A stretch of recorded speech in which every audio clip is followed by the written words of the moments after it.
Some residents in the Mamprugu Moaduri district of the Northeast region took to the streets to protest the rise in insecurity in the area. The residents held placards, stakes and other objects and marched through the community to demonstrate against the frequent robbery attacks and kidnappings by armed men.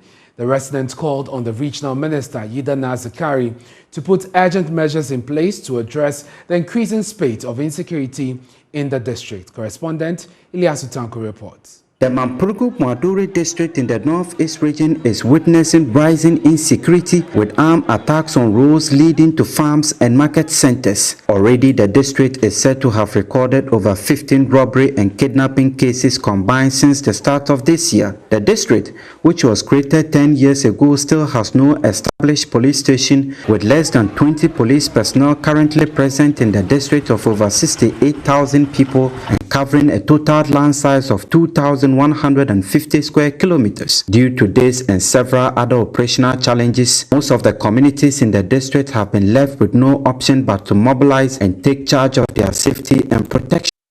This was the case on the 20th of last month in the district when 4 armed robbers arrived on motorbikes to attack a fuel station in the Kubori community. The residents responded to the attack, leading to the arrest of one of the attackers, who was said to have died later and was secretly buried. In reaction to the death of the suspected robber, armed security personnel from the Regional Police Command stormed the communities on the 9th of last Saturday, June 18th. 25 people, including minors, were arrested, whilst others said they were tortured by the security personnel, leaving them with injuries.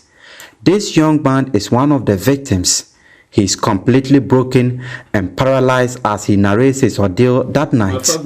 They used the butt of their guns to knock my eyes repeatedly. I cried out to my mother. I said, "They have damaged my eyes." As my mother rushed to my rescue, they shoved her off and continued to beat me until I blacked out and was unconscious. His mother, who could not recollect her age but is believed to be over 70-year-old, corroborates the narrative of her injured son. They were telling me to get inside, but I refused and told them I would rather die with my son than stand to watch them kill him. That once I rushed to save him, they would push me off and drag me to the ground. I have bruises all over my body. This 80-year-old man also claimed to have been assaulted by the police. This teacher, who had just arrived in the community to prepare his lesson for the week, says he is still in panic over what he saw.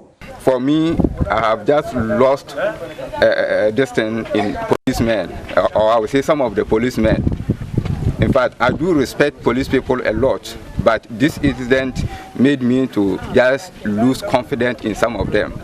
Because that day I was not having my phone, I was trying to capture the number of cars that they brought. Even if they are to arrest the whole Moaduri township itself, they will not bring that kind of vehicles here.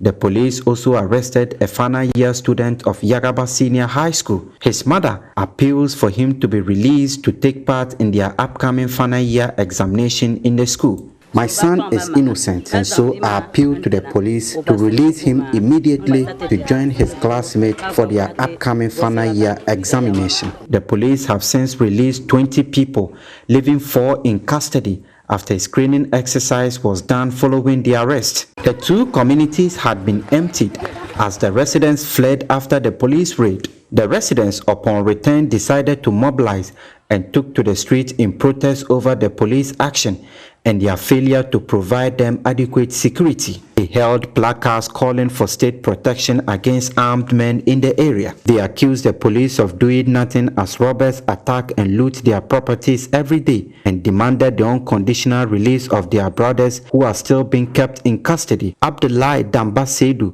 spoke on behalf of the protesting residents. Ladies and gentlemen of the media, there is no major road within the district that is safe to travel, especially after 6 p.m.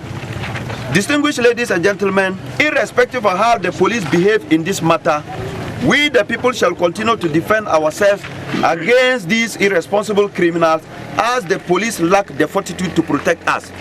We would also like to call on the regional minister to stop sleeping and watch over his own people. We are completely disappointed and utterly dismayed as to why and how this act happened without the notice of our regional minister. We were by this press given the regional police commander and the regional minister up to 24 hours to release 4 of our brothers who are still in custody over the matter, to facilitate the effective reconciliation between indigenous and Fulanis within the district, failure to which we, the residents of Mamprugu district, will advise ourselves accordingly. From Kubore, Ilyasu Tanko reporting for Joy News. Long live Mamprugu Moaduri. We thank you very much for your attention. Well, Zachary Yidana is the Northeast Regional Minister. He joins us on the phone to respond to these developments. We're grateful for your time here on Joy News Prime. So the issues are two-pronged. Of course, attacks from civilians or armed robbers generally, but also there's the alleged attack from the people who should be protecting them, the security officers, police to be specific. As head of the Regional Security Council, can they count on you to address these issues? Hello, Mr. Idana, can you hear me?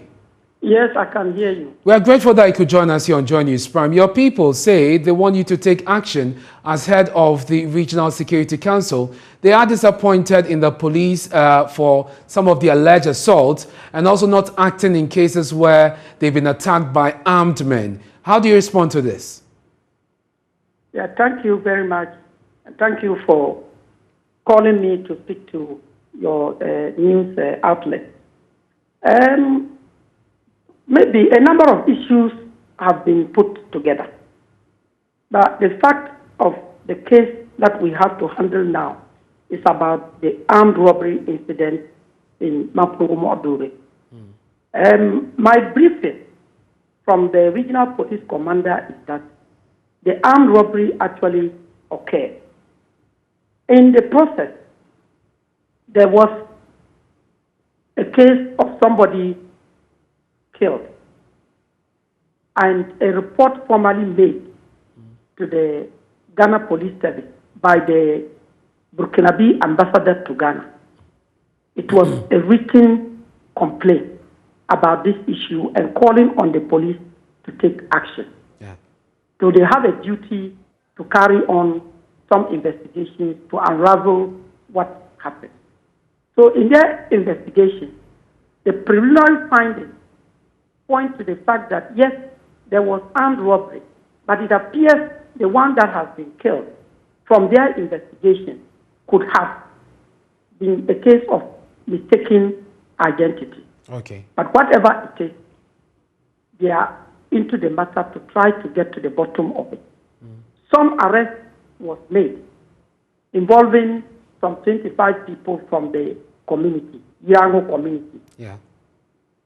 When they were sent to the regional police command in Alergo, they quickly went through the necessary identification process. And those who were found not have been part of the video recording that they have in their possession were granted bail. And I recall that night I was with the police commander up to about 9 p.m. when they went through the processes. And the DCE from Mamprugu Moaduri, Honorable Abu Adam, was asked to support for us to get a vehicle to move them to Adwale, and they continued to their hometown. So how many people were let go? How many people were released? In all, there were 25 arrested. 21 of them were released. Okay. So the 4 are on remand. And what that means is that they were taken to court. They were taken to court. So Ghana is the nation of law. And once this has to do with Burkina and Ghana, there are international protocols. They are our neighbors. So if the complaint came to them from His Excellency, the Ambassador of Burkina, for them to do due diligence, I'm just clear in my mind that we allow them time to do whatever they have to do to get to the bottom of this matter. Well, the residents in that report that we got, Mr. Idana, the residents in that report are actually contesting the fact that the 4 who are still in police custody are actually accountable for what happened, the incident.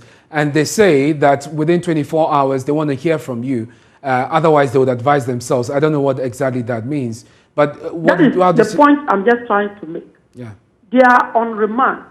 Remand means that they are in lawful custody.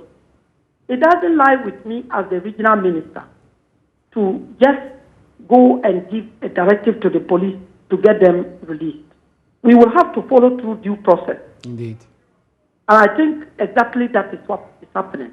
The regional commander told me that they have to appear in court on the 29th. So let's see how things pan out when they appear in court. So a nation that is governed by law, it doesn't lie within my power to just give instructions to the court or to the police to get them released. Indeed, that is right. But seeing that they are threatening to go on the rampage within 24 hours, I'm wondering what you can do within the period. Due process must be followed. Yes, that is right. But will we have some form of engagement with the resident in order to calm them down? To you, I have just returned from the community, barely 2 minutes before your call came in. Very well. I went there to meet the chief of Ubori, the one acting in the stead of the chief. Okay. We went to Irangu to also meet the chief of Irangu community. And I had engagement with them. I went with the regional police commander just to let them understand that, yes, we have a problem on hand, but we need the chief to talk to the youth, to try to understand issues and let the law take its due process. We are grateful that you could join us. Thank you very much. That's the Northeast Regional Minister, Ida Nazikari, joining us there on the issues of insecurity in the region.